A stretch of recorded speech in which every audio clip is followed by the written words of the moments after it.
Hi, everyone. Welcome to Guided Cancel, where my mission is to help one human at a time. And today I have the honor of having Pete Sapper here, who has just released Creation is Finished. And I have tons of questions based on this. I took lots of notes. I love the book. I love the intro, actually, was probably my favorite part of the intro, which is you're not going to be learning from this book. This book is an energy transmission dedicated to all the members of the 144,000 Oversoul. Honestly, that was my favorite part of the book. So, Pete, welcome. Please introduce yourself. Thank you so much. I think you did a fantastic job, Nada. Thank you so much for the honor to be on your show. I'm very, very happy to be here, and I know you will bring the best out of me in this interview. Yes, I'm very curious, so I love to investigate. So I'm going to start off with you because I found you on my algorithms on YouTube. I'm not necessarily on the TikToks or anything unless I'm posting stuff. So what brought you to doing this work? A life of absolute misery and suffering. Oh, so Yeah, basically like the rest of us, right? yeah, exactly. I mean, if you're from our soul group, and I suspect the majority of those that are watching this or attracted to Nada's work will be from the soul group. There's a lot of, we are wrapping up. This lifetime is the convergence point of all our other lifetimes. And so this is where we are literally tying all loose ends together because we are here to lead the ascension. And that means this is going to be our last incarnation unless we come back here out of service. So there's a lot of loose ends that need to be tied up, a lot of disintegrated aspects of us need to be reintegrated. And the integration process, the ascension process, when we're looking at it from a realistic perspective, is not all freaking fairy dust and sunshine. It's not. It's not all rainbows and unicorns. And so, this is the way it's portrayed a lot of the times in the spiritual community, and that is a absolute blatant and deliberate deception. It is a minefield. I will quote Daniel Scranton channeling the Arcturian Council. It is a minefield of ascension.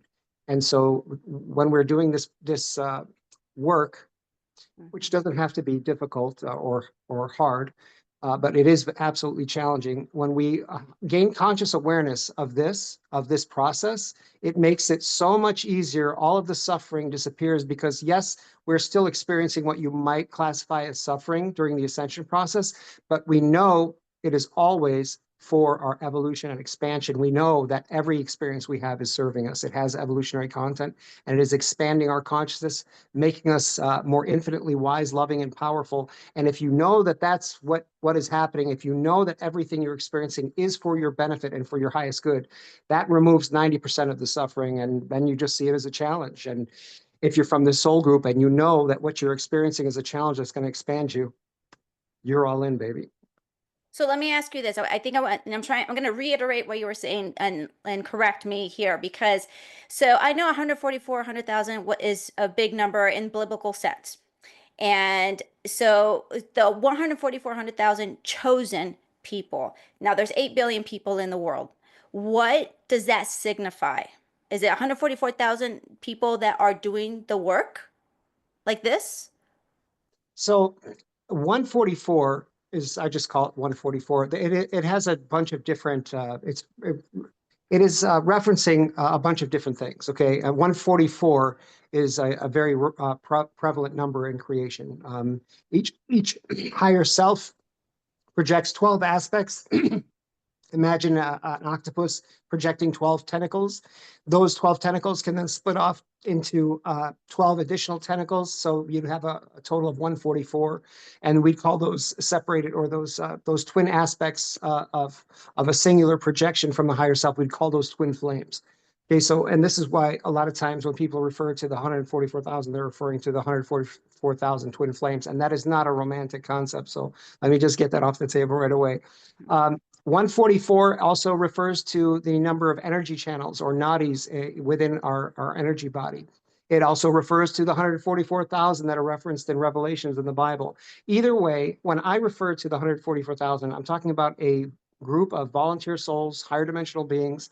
These would be the same types of individuals that were referred to by Dolores Cannon in all her work as the three waves of volunteers. But these are higher dimensional, highly evolved souls that come here to spearhead the ascension by embodying higher consciousness wisdom and being the example for so-called others, which are just aspects of ourselves to follow. Thank you for clarifying that. So let's move forward. And you were talking about that this is the convergence that we are now closing loops that we had started from lifetimes and lifetimes ago because we have completely shifted as the end of like a 20,000 something year old cycle here. So what group is the one that's tying the loose ends? Is there a group or is it like is it like an age group or what is who is doing this tightening up? Yeah, so it would be these higher dimensional beings that came here to spearhead the ascension. These are a lot of times people call these star seeds or wanderers. They're just more evolved aspects of the one consciousness that is here because there's only one being here expressing in different forms and different frequencies.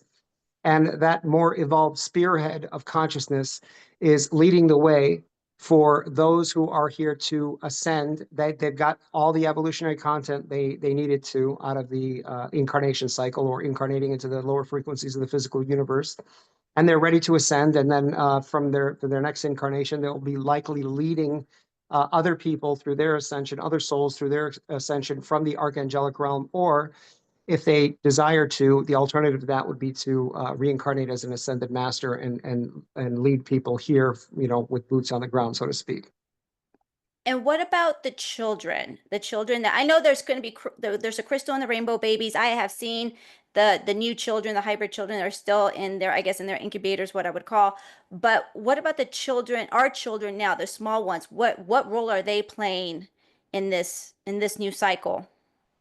I'm not going to speak about children in general. I'm going to speak about children that are brought into the world by volunteers or highly evolved souls. I'll speak to them specifically because that's going to be those are the people's children that are going to be attracted to this work. Those children are easily identifiable. They are highly resistant to the brainwashing and trauma-based mind control that we've been subjected to. They know and have never lost connection with who they are. And so the matrix mind control, hyperdimensional control system does not work on their brains because they haven't lost the connection, the level of connection that we had.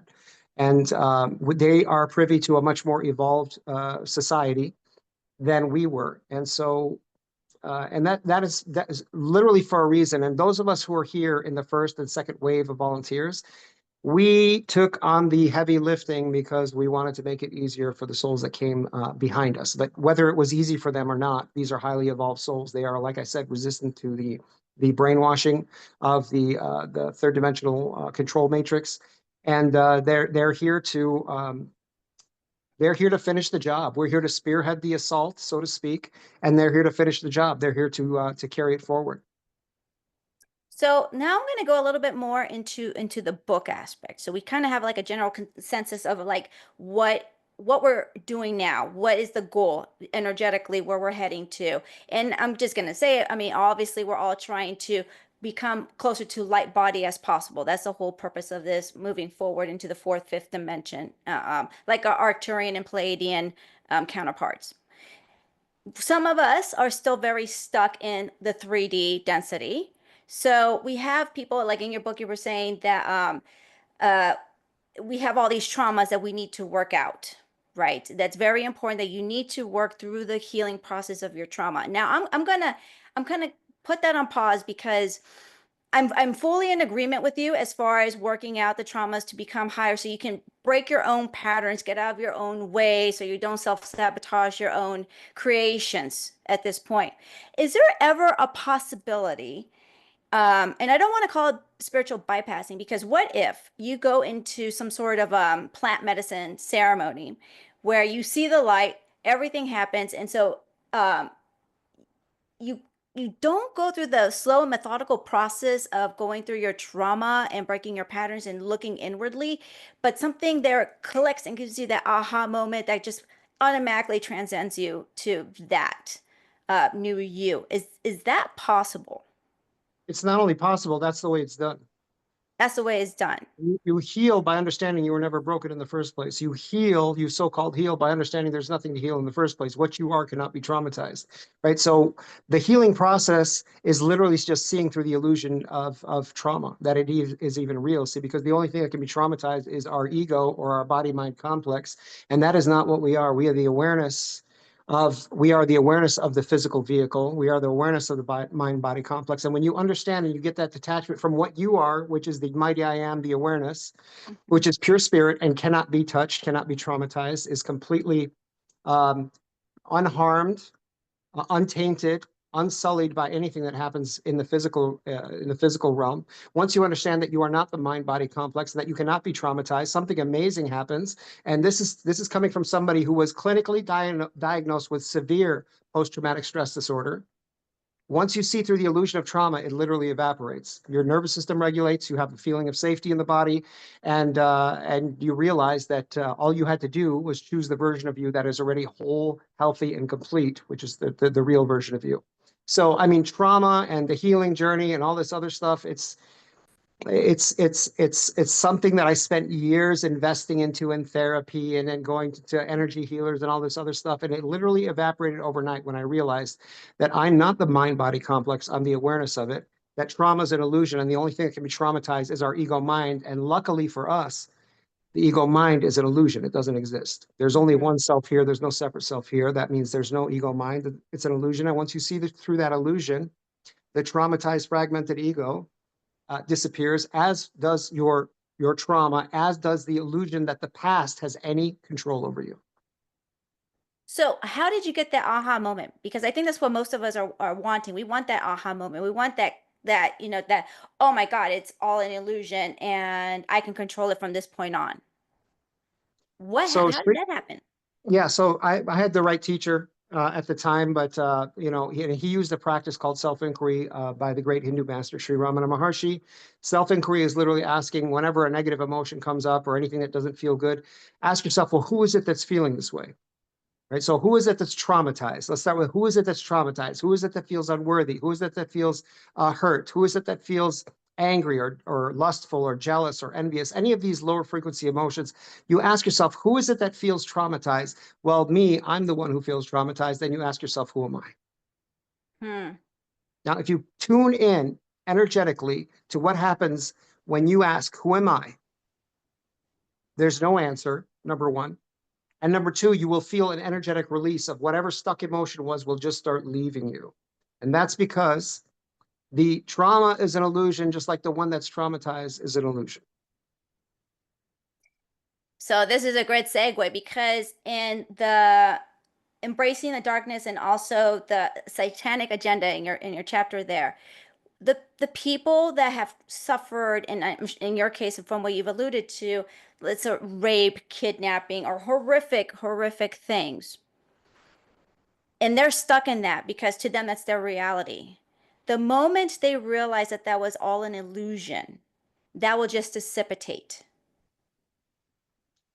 Everything here is an illusion. Everything that happens in the so-called physical reality, none of it's physical, it's all energy. The whole universe is literally energy. And even the scientists will tell you this, it's all 99.9 to the 13th power empty space. There's no real matter here.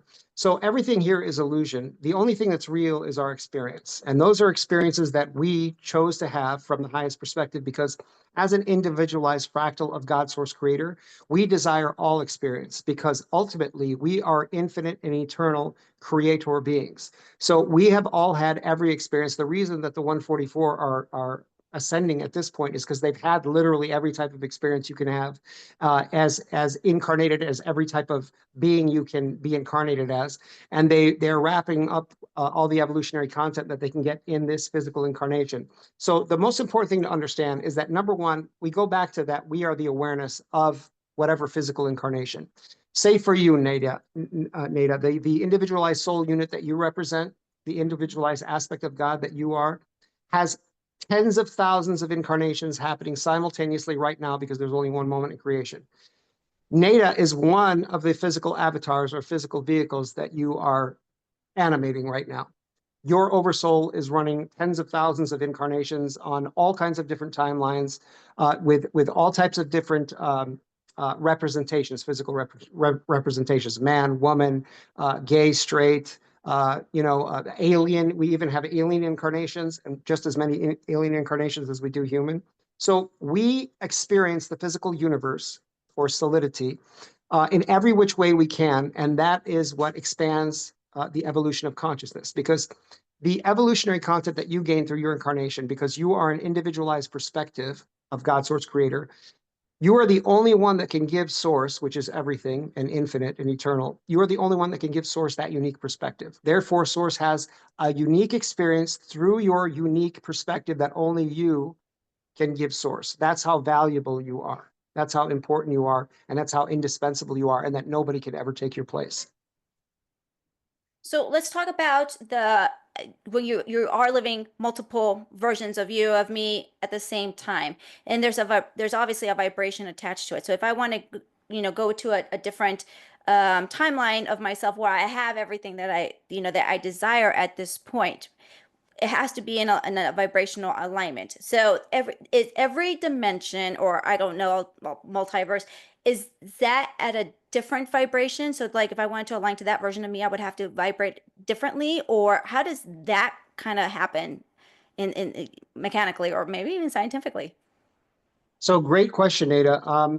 Here's the deal. First of all, going back to what you were saying about the people who are living horrible things, if we could just remove the judgment about it being horrible, we'll Mhm. understand it's just an experience, and that it's an experience that the soul blueprinted and desired to have, because we do not have any experiences here that we did not choose to have from the highest perspective, and that we didn't choose to have because it would evolve us and the evolution of consciousness. It would evolve ourselves individually and source, as well as the human collective consciousness in general.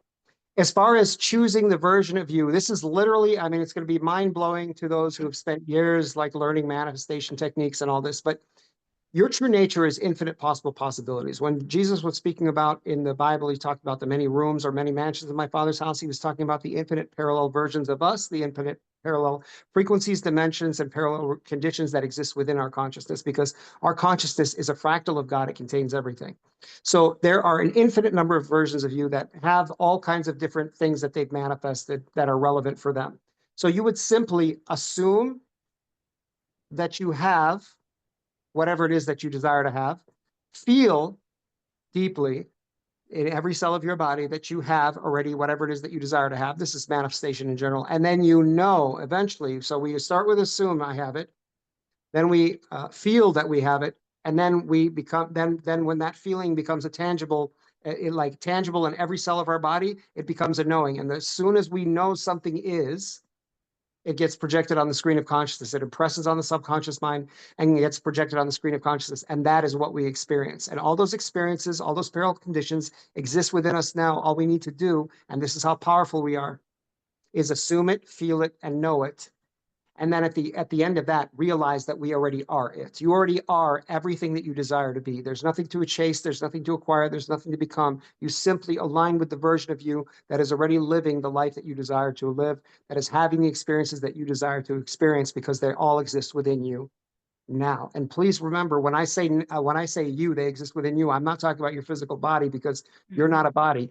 You are pure creator awareness, and within that creator awareness, within that space of awareness, all possibilities exist within us right now. All we have to do is align vibrationally with them, like you said, because what awareness is a vibration. It's the vibration of unconditional love, and within that vibration are all frequencies, all from the lowest frequencies to the highest frequencies. Everything from despair and guilt and shame to absolute elation and joy and freedom and expansion and pure bliss. All of these frequencies are contained within that one total vibration that we call unconditional love. It is the summation of all wisdom, and that is your true nature. So what if you pretty much you have a week of full bliss and you're feeling on point, you feel it. Basically, you're practicing what Neville Goddard has been saying, wish fulfilled, pretty much. So, but you have your moments where you maybe what they call regress, or you just don't feel good. You have poo poo mentality for that for another week. What does anything happen in the vibration? Do you delay it, or what happens in that instance? If we follow Neville Goddard's teaching properly, and I'm telling you, the TikTok and YouTube are filled with manifestation coaches teaching Neville's technique that do not understand it, not even close. Okay, so if we do properly, assume the feeling of the wish fulfilled and rest in that feeling, which is his teaching, which is a beautiful fourth dimensional teaching. Assume the feeling of the wish fulfilled means that it is done. I already have whatever it is that I desire to have. I'm already living the life that I desire to live. And it's not just that most people say, assume it like you're in an excited state, like it just manifested. If we do this teaching right, we will feel exactly like we would feel if, say, let's say we wanted to manifest a car. Okay, let's say I want to manifest a BMW. Assuming the feeling of wish fulfilled means I feel like the version of me that already has the BMW and has had it for weeks or months or years. It's already a normal part of my experience. So it's not an unnatural phenomenon. I've always had a BMW. I've just always had the car of my dreams, right? And this is how I assist people to install subconsciously the language patterns, or what Neville called inner conversations, uh, that would suggest to the subconscious mind that this has always been a part of our reality. It's not something novel. It's not something new. It's not something that I just manifested. I'm excited about. When we understand the teaching properly, it is something that has always been a part of our life. And we're literally rewriting the past timeline when we do this. All right. So assume the feeling of wish fulfilled means it's always been a part of my life. It's a natural part of my life. I'm not in an excited state. I'm not in an elated state. I'm in a state where I understand that this has always been a part of my life. And this is the way it's always been. And I don't even know why. This is part of the language pattern. I don't know why. I've just always been lucky in love. I don't know why, but I've just always had the car of my dreams. This type of programming work that I use, I integrate neuro-linguistic programming to install these subconscious patterns that literally rewrites the past timeline, because this is how powerful you as a limitless creator are. So, knowing that, taking that into consideration, what are your thoughts on divine timing? Amazing question. Phenomenal question. There will be times, Nada, this is such a great question. Nobody's asked me this, and I'm so glad that you brought it up. There are times where we will do everything right. We will assume a state of being. We will assume the feeling of wish fulfilled. We will assume it, feel it, know it. We will go through the entire steps, right, which is really just one step of the manifestation process, assuming the state of being that allows us to perceive what has already been here. There are certain times, because the higher self, our higher self, creates time as we experience it. There will be times where the higher self will actually hold back something that we, from our third dimensional perspective or egoic perspective, desperately desire to experience, and are holding the state of being that it should manifest. This isn't common, but it does happen. There are times where the higher self will actually hold that thing in abeyance. It'll hold it in reserve, so to speak. So we can be holding the state of being. We can be taking all the inspired action. We can be doing everything and being, doing, and having the proper state of being to generate that thing. But the higher self will hold it back because we haven't had all the experiences we need to have in order to fully appreciate that manifestation. This is a huge part of the manifestation process. What most people don't talk about, or I rarely hear, is that not having the manifestation is actually part of the manifestation. Really fully experiencing the lack of the thing and the pain it's causing you in your life, that this thing doesn't exist in your life. Really fully appreciate that and moving through that experience, being present through that experience of not having the manifestation, is actually part of the manifestation, because when it does manifest, when the higher self does present it to you, you can fully appreciate it, acknowledge it, be grateful for it, and most of all, you can hold on to it. So, in other words, have a lot of patience, because I've heard very very different things regarding divine timing, because manifestation is now. Everything is now.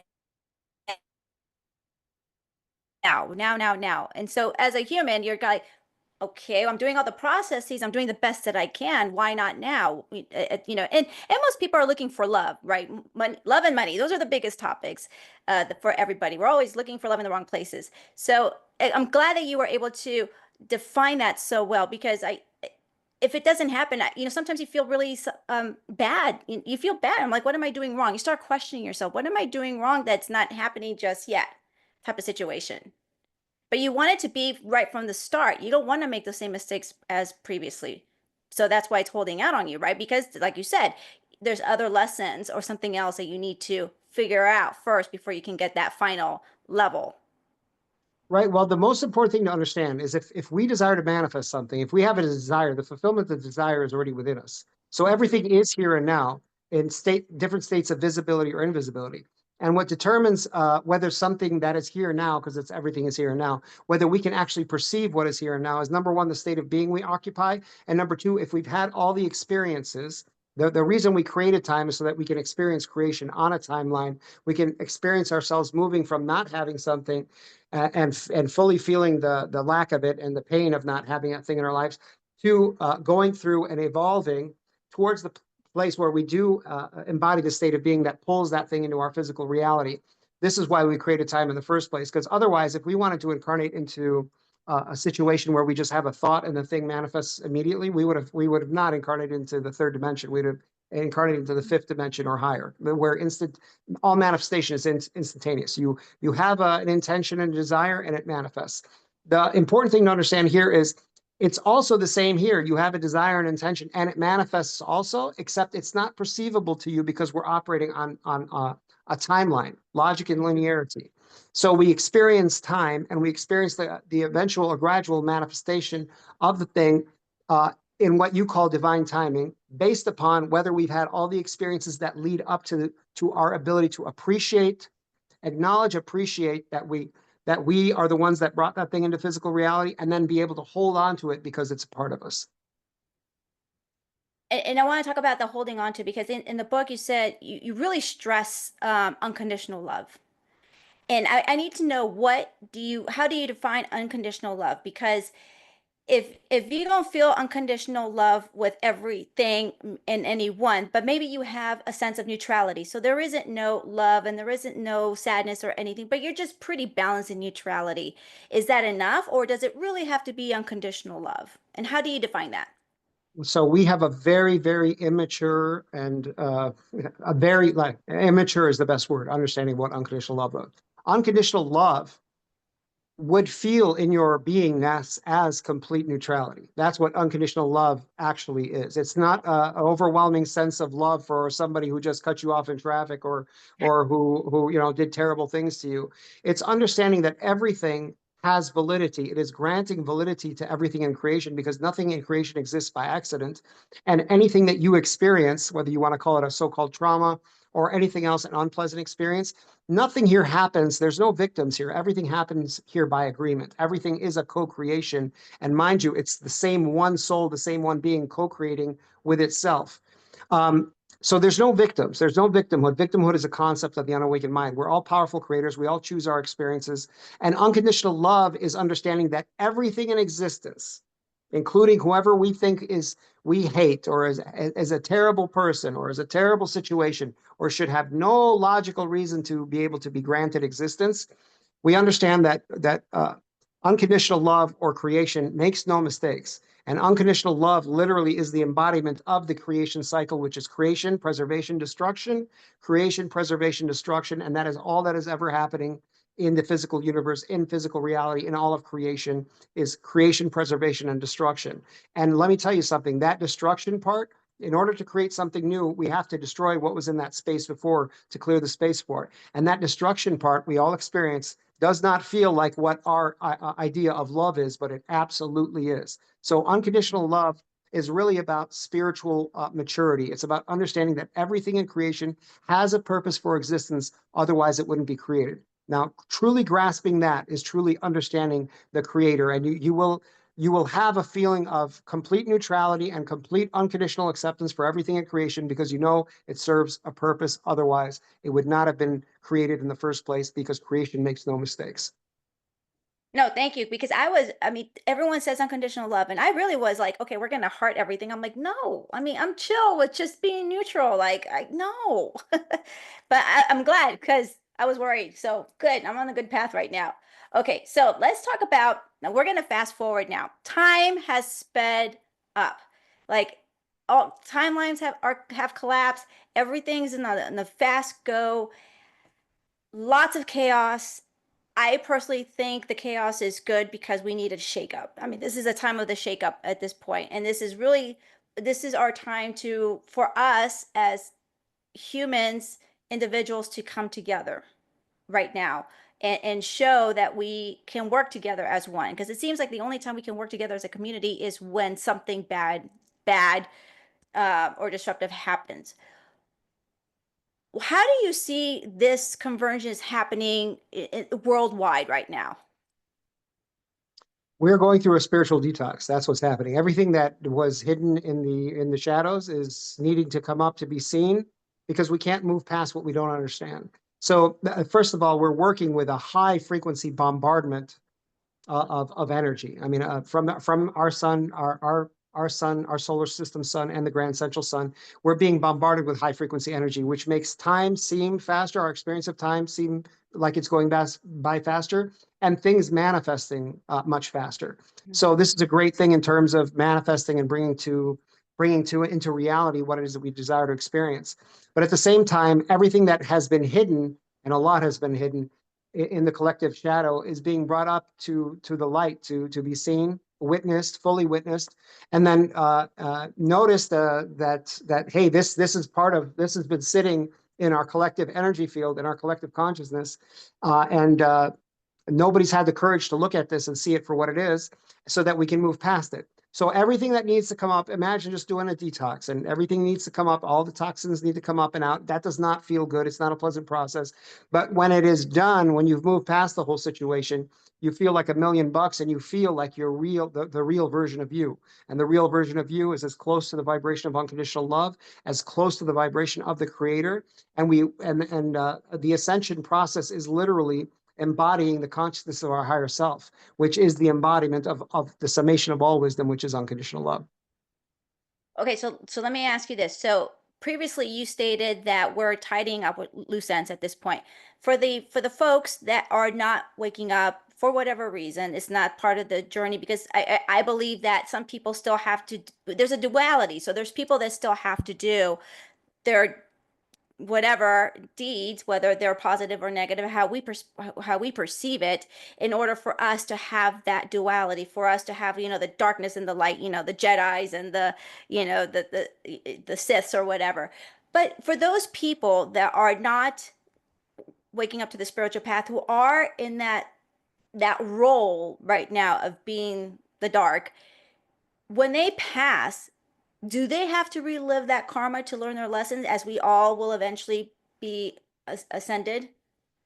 Or what Okay, happens to them? so we've all had lifetimes on the negative polarity. Again, this is more stuff that is not talked about in the spiritual community or the light worker community because it's really a deception. It's a deception of the dark ones. And this gets us to deny the darkness within us because we are everything, and everything is within us. And you can't get to be a higher dimensional being or a volunteer unless you've experienced lifetimes on a negative polarity. Okay. So what we would call the dark ones. Here's the thing. When we, and again, we have a very, very immature understanding of what karma is. So karma is cause and effect. What you put out is what you get back, so to speak, right? So if we had lifetimes where we chose to be on the negative polarity and we victimized or enslaved um, so-called others, we would have to experience that also in another incarnation or maybe in the same incarnation for ourselves. And this is not a punishment, right? Again, the spiritually immature ego determines that this is a punishment. We're getting punished for the bad things we did.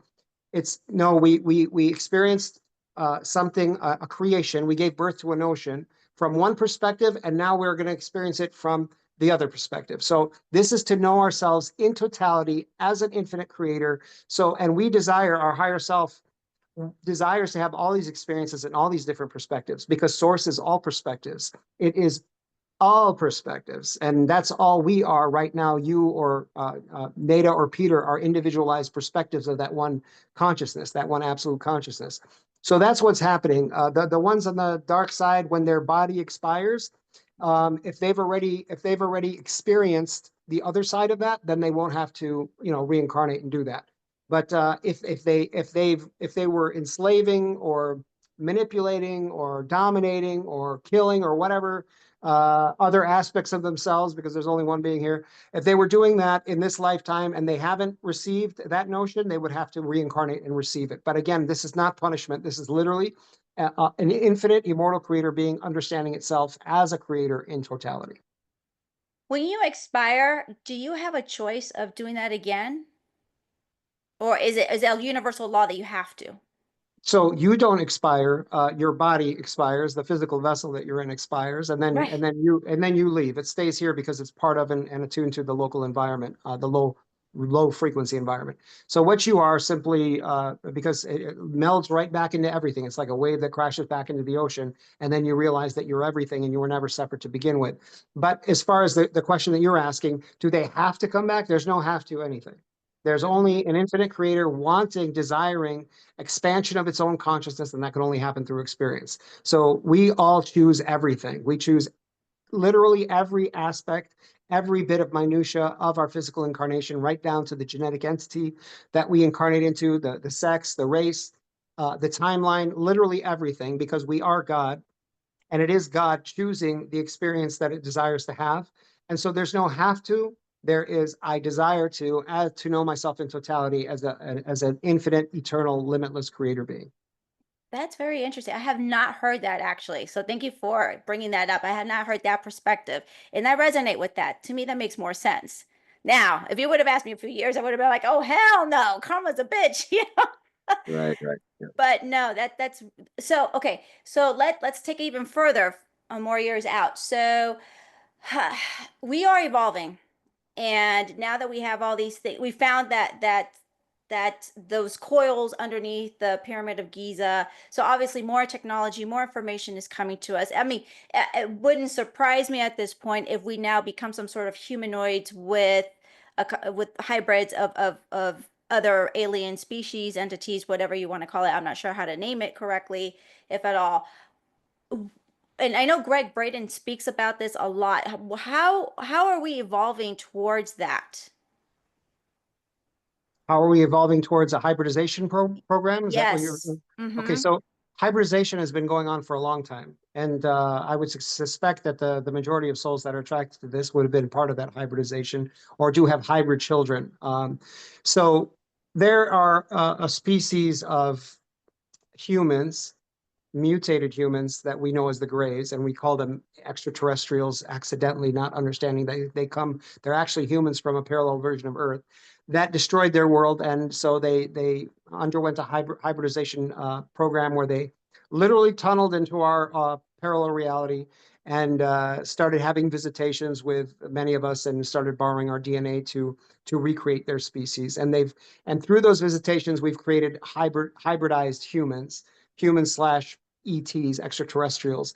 And so these visitations will actually, this whole situation will be accelerating to the point that we, with hybrid children, will be meeting those hybrid children starting in 2026 and beyond. And the whole idea that we're alone in the universe is going to be blown off. I mean, it's already happening, but it's that delusion is going to be seen for what it is. And the narcissistic delusion of humanity, believing it's all alone in infinite, in a universe of infinite expansion. And that's always constantly ever expanding. So that's what's happening. We are the idea of there's a separate races or anything like that. We're all becoming one. The whole thing, all of creation is designed for us to come together because we are all one. So let's talk about what Dolores Cannon when she talked about the new Earth. It seems like we're heading in that direction with the new Earth. We're at right now. That's where we are.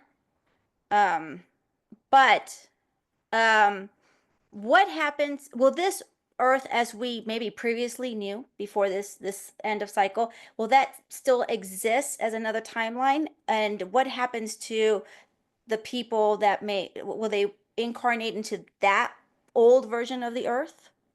Does that make sense? Let's say it one more time. Okay. So we have so Dolores Cannon brought up with the new Earth, right? So we're pretty much split, and it makes perfect sense because now we're in a new cycle, and we're moving forward towards a fourth and fifth dimensional aspect of ourselves. But there's infinite opportunity potentials. So this the old 3D Earth that we are no longer going to recognize soon, will that still exist? All possibilities will always exist. And it's not just one 3D Earth. Everybody has a different version of third dimensional Earth. And I'm using this for understanding's sake. Every single version of 3D Earth exists within us. And we're projecting it outward because the universe, all of creation is a projection of our consciousness. We're not really physical beings. That's an illusion. The physical body or physical avatar is a focal point of consciousness and awareness, and that is how we perceive the physical universe through this one physical avatar experience, through our what we call our ego. And it seems like we're this separate being having this separate experience through this one physical body. The truth is we are the entire universe projected out from within our consciousness, from our one focal point of consciousness. So the fifth dimensional earth, it already exists within us. And so what we are going to be doing is we're going to be aligning thoughts, actions, behaviors, emotions, everything with the fifth dimensional version of ourselves that knows that everything is one thing and it doesn't have a personal agenda anymore, but only desires to bring into manifestation, into creation, something that benefits all of creation. Because you understand from a fifth dimensional understanding of consciousness that you're the creator, that you are creating and projecting the physical universe from within your consciousness, and that what is best for your true self, your God self, is what's best for all selves, and because we are again all one. So the only big difference is the third dimensional Earth is a representation or projection of our consciousness when we are still under the belief that we are a separate self or an ego mind. The fifth dimensional Earth is a projection of our consciousness from the understanding that we are all one, and that is all one thing. That and literally all of creation is the same one thing, vibrating at different frequencies and expressing in different forms. That's literally all that's happening. And everybody has a different version of the fifth dimensional earth that is completely attuned to their own soul, unique soul lessons, and what it is that they desire to experience. They're going to be projecting a different version of fifth dimensional earth because it's all a holographic projection of our consciousness that comes from within us, is projected out and reflected back, or in the words of Neville Goddard, everything is you pushed out.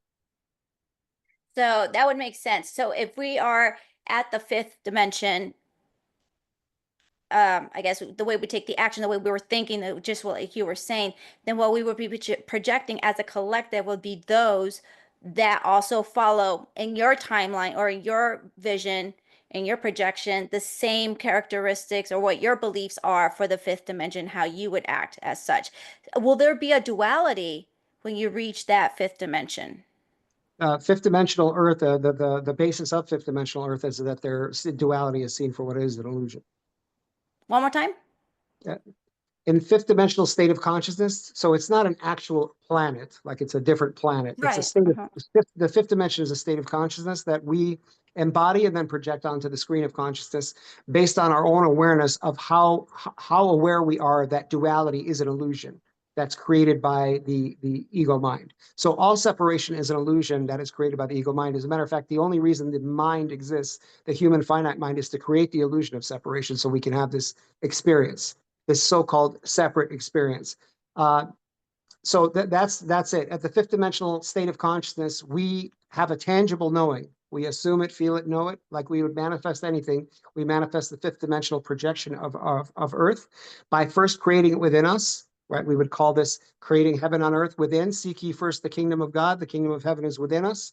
Then that gets projected out on the screen of consciousness, because in order for us to create anything in the external reality or the so-called external world, it needs to be created and embodied within us first. We need to become a container of it. Then we need to emanate that frequency to the universe. The universe will then reflect it back, and we'll get a reflection of our internal state of being, as within, so without. So why aren't people talking much about the fourth dimension or the fourth density? Why are we skipping straight to the fifth? Okay, so fourth dimensional consciousness is a stage that we are experiencing right now. So Okay. it's typically most people talk about going from the third to the fifth. So the fourth dimension is a dimension of, it's a dimension of transformation and transition, where we are literally having the experiences that take us to a fifth dimensional state of consciousness. So it's literally just a kind of transitionary period, but that is not to say that it is insignificant. It's very, very significant. And there's a whole bunch of experiences that we're going to have between third dimensional consciousness or separation consciousness and fifth dimensional or unity or Christ consciousness. There's all kinds of experiences that need to be had before we can have a tangible awareness that everything is one thing, that it's all designed for us to come together because we are all one. The fourth dimensional experiences that we are moving through right now will make it clear to us, give us a tangible felt sense knowing that we are all one, and in which case we will feel the kingdom of heaven within. We will build or create heaven on earth within us, and that'll get projected out and reflected back. Okay, thank you. Because it didn't make sense why we would skip that when we need to have all this uprising to show the duality so we can get to the fifth dimension. So I always wondered why there was a huge gap in any mention of the fourth density, which was very, interesting for me. I'm like, what happened to number four? Okay, so all right, so let's keep moving. So now we have, you said 2026, things were going to start to become more apparent. Can you elaborate on that? Visitations will happen in 2026, starting in 2026, with specifically the those of us who've had hybrid children. The first visitations will happen in 2026. However, this is incredibly important to understand. Anybody who desires ET contact or have visitations from hybrid children or whatever, this is completely possible. However, we must purge our consciousness of all fear. Hmm.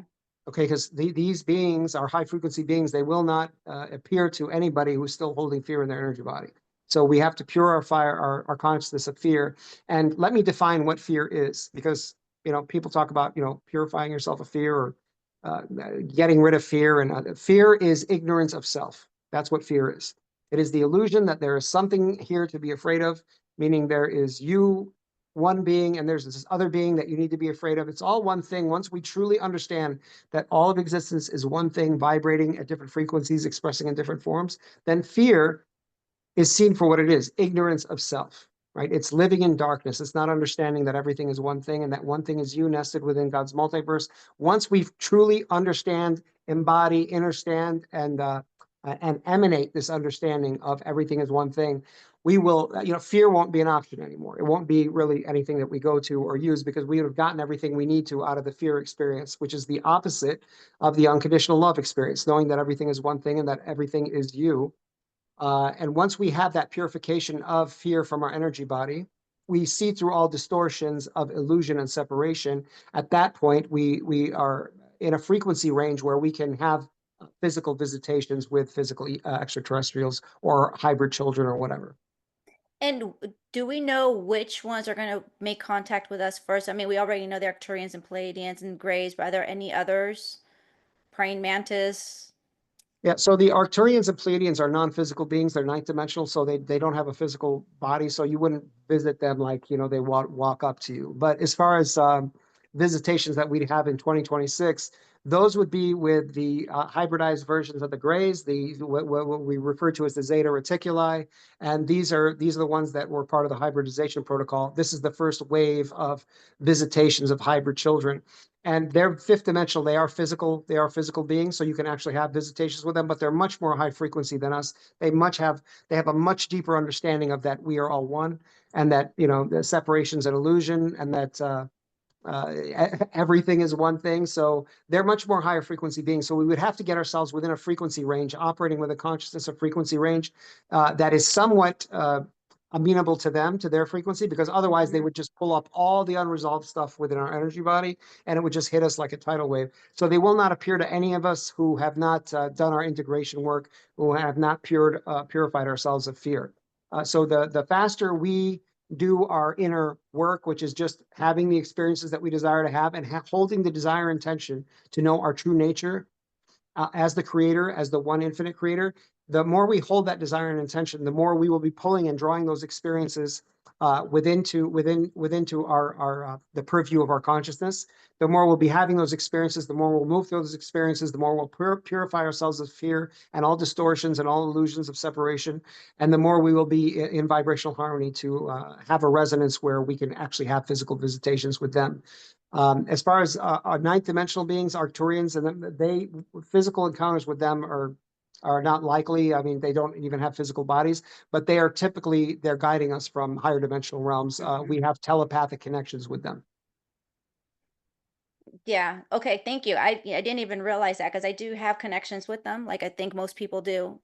Well, on this journey, I'm not going to say most people, but I thought we would be able to, see them just like a gray because I know Bashar talks a lot about the grays. So I thought we would be able to have that type of connection. Okay, so we have a lot going on. Oh, What is the significance? Everyone's saying that between 2025 to 2030, that is the big window. This is like the window of opportunity. What is so significant about these next 5 years?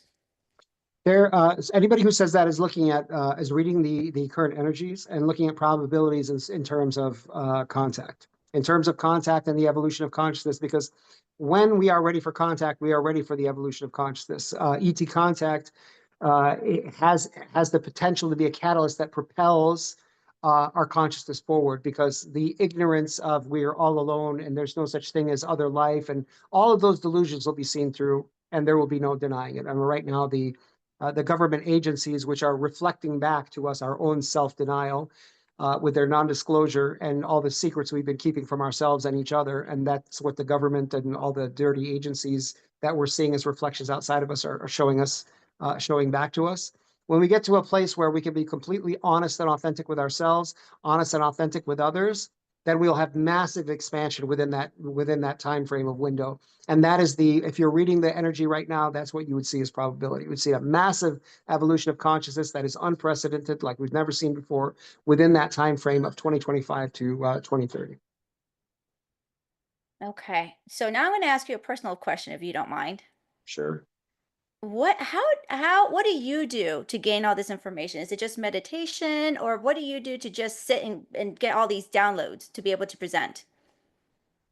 Well, I get out of the way. That's what I do. I get my human self out of the way, and I am very tangibly aware that everything is one thing, that it's all one thing.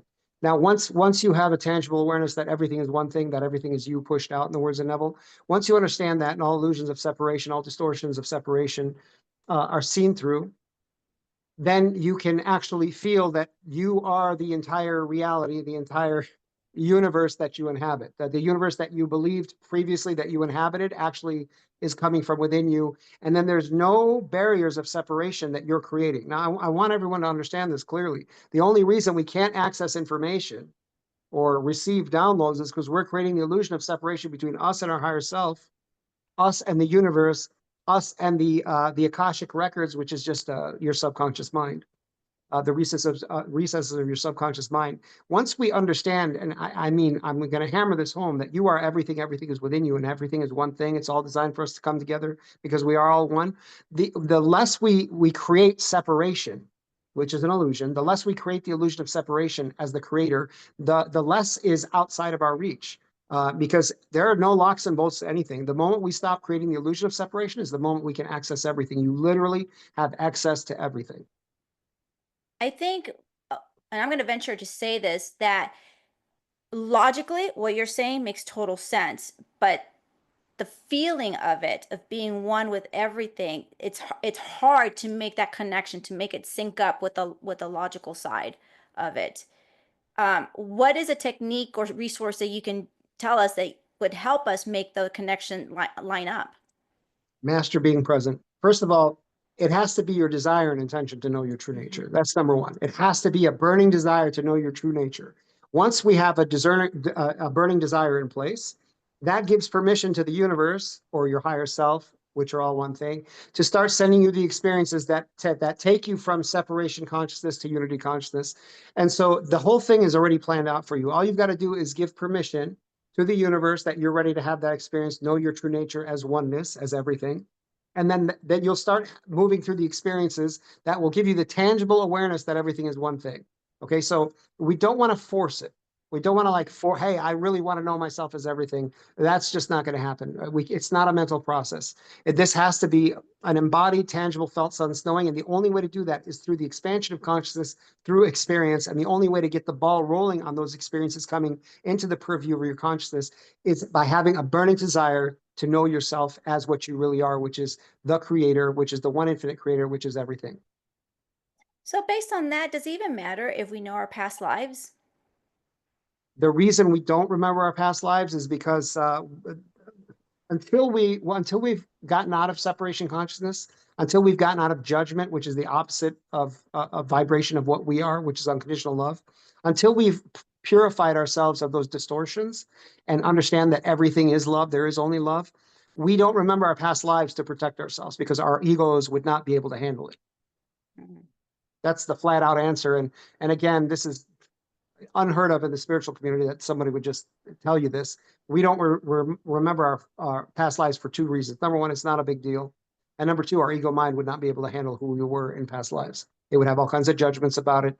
There would be all kinds of shame and blah, blah, blah injected into it. So once we have the maturity to understand that everything besides love is an illusion, right? In the Course of Miracles, it says nothing real can be threatened and nothing unreal exists. Herein lies the peace of God. Once we understand our true nature as unconditional love and realize that judgment is a distortion that comes from our fragmented ego mind, uh, then we'll be able to access what is relevant for us in terms of our past lives, because the judgment will be removed and the shame and all this other stuff. We won't be drowning in guilt and shame about what we did in a so-called past life, which was just an experience that we all have, we all move through, because we desire to know ourselves in totality as the infinite creator. And in order to do that, we have to experience everything from every angle, both the predator and the prey, both the victim and the victimizer, but understanding that those two things are actually one thing, experiencing itself from different perspectives. Then we're on our way to getting to places where we will be granted permission to access what's relevant in terms of our past lives, because there won't be any judgment.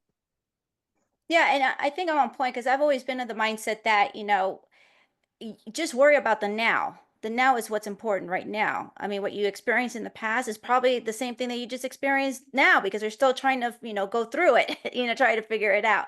So I never put much emphasis, but I never hear people saying that, like you said. So right now we don't need to go in the past lives because we're not ready for that, especially with the ego mind. And it is true. You'll start suffering for something that's happened and you're like, why? It's not you right now.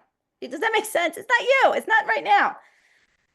Yeah, it's not relevant. And I promise you, as we gain spiritual maturity and we are able to handle these things without adding judgment into things, that whatever's relevant will become completely available to us. I agree. Okay. Pete, we've covered a whole wide spectrum of things, and I appreciate because I love talking about all this stuff. I appreciate you coming on board. Thank you so much for saying yes to coming. I was so excited that you said yes and offering.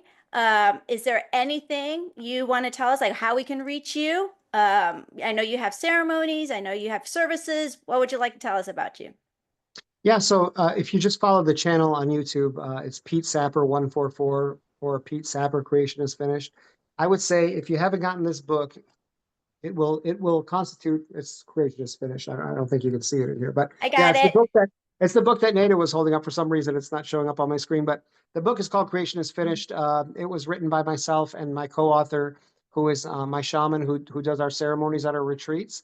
So it's a phenomenal book, and it will constitute. It carries a frequency that will constitute a massive remembrance of yourself as the creator, of you evolving your consciousness, and it'll remind you of everything that you already know. You're not going to be learning anything in that book. You're going to be remembering, and that's the whole intro of that book. Is you're not going to be learning anything. You're just going to be remembering who and what you really are as the one infinite creator. And so, if you just follow me on the TikTok or YouTube channel, whichever, both of them are Pete Sapper 144, you will be notified of all the upcoming events, ceremonies. The other thing I want to mention is anybody who's struggling with money or learning to manifest money. I just came out with my Magnetic to Money Masterclass. That is at magnetictomoney.org.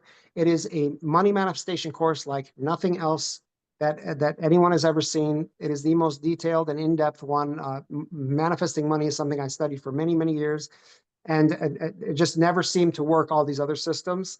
So what I did was I combined my personal experience and following your passion, your highest excitement, and monetizing your gifts. And that whole thing organizes the whole system into a 2 hour class. If you're interested in that, go to magnetictomoney.org. I promise you, it's like no other money manifestation course that you've ever taken.